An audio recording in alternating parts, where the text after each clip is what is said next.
Bienvenue sur les vidéos de Plaisir Arduino en partenariat avec la communauté de Genio. Aujourd'hui, je vous présente le protocole SPI. Donc, le bus SPI est un protocole qui permet de échanger entre un maître et plusieurs périphériques esclaves. Donc, contrairement au bus I2C, chaque périphérique SPI nécessite d'une sélection dédiée. Donc, il utilise un minimum de 4 fils.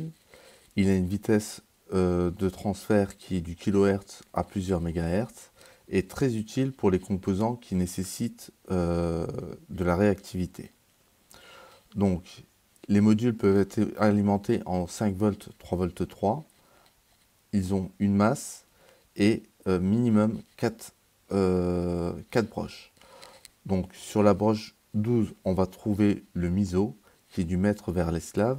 Sur la broche 11, le MOSI qui est de l'esclave vers le maître. La broche 13, c'est le serial clock qui va synchroniser toutes les données. Et SS, ça va être le state select. Donc ça va être le composant qui va être sélectionné. Je vais vous présenter un schéma. Donc dans ce schéma, vous voyez, on a une carte SD et un module Ethernet. Donc sur le shield Ethernet, il est défini que le slave select, c'est la pin 10 pour le module Ethernet et que le slave select pour la carte SD est la pin 4. Au niveau de l'horloge, c'est la broche 13. Au niveau du MISO, c'est la broche 12. Et au niveau du MOSI, c'est la broche 11. Donc je vous fais une petite démonstration.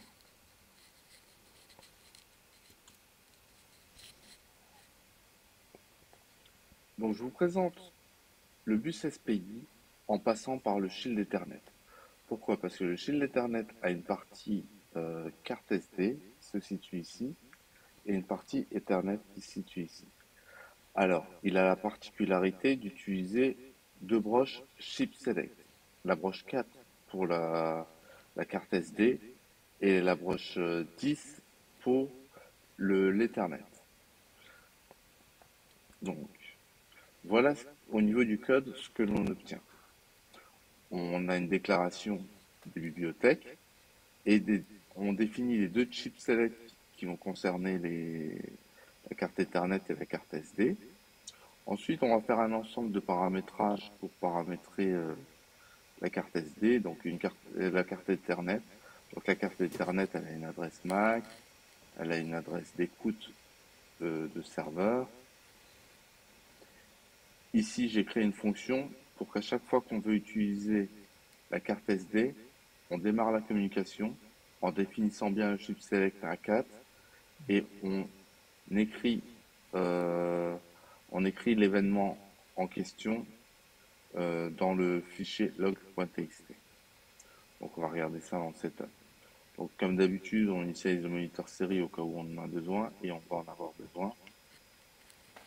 Donc ensuite, on indique qu'on est en train de faire une initialisation de la carte SD et on fait appel à cette fonction log2sd ici pour y inscrire démarrage de la carte SD. Ensuite, on fait l'initialisation du shield Ethernet. Donc ici Ethernet init et c'est ici qu'on va mettre le fameux chip select ETH qui permet de sélectionner la partie Ethernet. Ensuite, plus bas, on a un ensemble de configurations qui permettent de configurer le shield, toujours en Ethernet. Et dans le loop, j'ai juste fait un petit programme qui permet d'afficher sur un navigateur web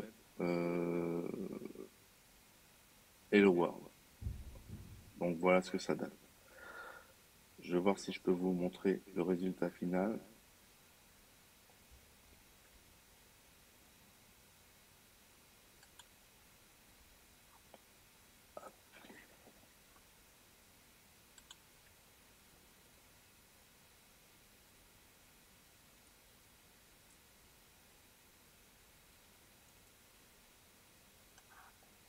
Donc le résultat final, c'est ça. On a Hello World qui est affiché.